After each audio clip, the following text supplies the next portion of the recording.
अस्सलाम वालेकुम। ममन सिटी मिठवरवा वाला मौलू कलाम वाकई खूब चयो आहे पर जिन ज़िम्मेदारनि खे पूरो करण सां सोच बहितर थींदी आहे। नेक नियतीअ जे नज़र सां ॾिसबो त हक़ीक़त पसंदि बणिजी वेंदो आहे। वाकई खूब चयो आहे पर जिन ज़िम्मेदारनि खे पूरो करण सां सोच बहितर थींदी आहे। नेक नियतीअ जे नज़र सां ॾिसबो त हक़ीक़त पसंदि बणिजी वेंदो आहे। भलाईअ वारी नज़र सां ॾिसो आहे ख़ैर बरकत। भलाईअ वारी नज़र सां ॾिसो आहे ख़ैर बरकत। पंहिंजूं ज़िम्मेवारियूं करण सां सोच बहितर थींदी आहे। वाकई खूब चयो आहे पर जिन ज़िम्मेदारनि खे पूरो करण सां सोच बहितर थींदी आहे। नेक नियतीअ जे नज़र सां ॾिसबो त हक़ीक़त पसंदि बणिजी वेंदो आहे। ईमानदारी ऐं सचाईअ वारे उसूल ते क़ाइमु रहणु घुरिजे। ॾुखियल माण्हुनि जी ख़िदमत करणु घुरिजे। ईमानदारी ऐं सचाईअ वारे उसूल ते क़ाइमु रहणु घुरिजे। ॾुखियल माण्हुनि जी ख़िदमत करणु घुरिजे। निहायत मुख़लिस प्यार ऐं मुहबत सां पेश ईंदड़ ईमान रखण वारो शख़्स आहे।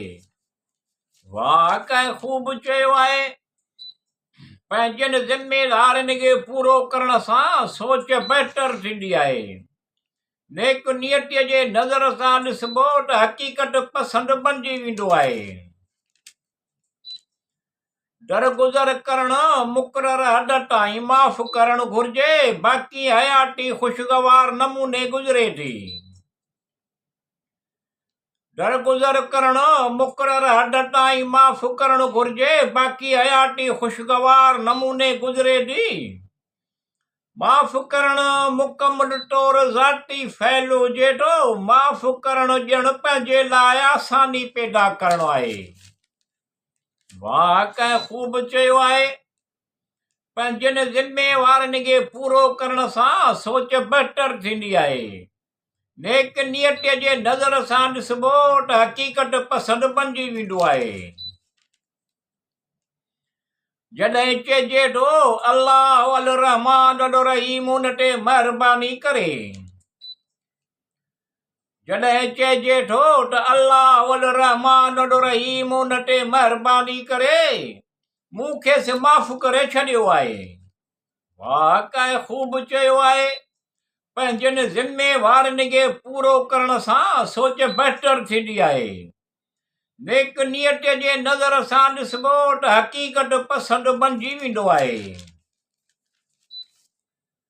उन सां ख़्याल अहसास रवैया सरगर्म थियनि था। जिस्म ऐं रूह में नई ताक़त पैदा थिए थी। उन सां ख़्याल अहसास रवैया सरगर्म थियनि था। जिस्म ऐं रूह में नई ताक़त पैदा थिए थी। चहिरो सुठी ऐं ख़ुशगवार मुर्क टिड़ी पवे थो ऐं आवाज़ लहजो बि ख़ुशगवार मज़बूत पर एतमाद अची वेंदो आहे। वाकई खूब चयो आहे पर जिन ज़िम्मेवारनि खे पूरो करण सां सोच बहितर थींदी आहे।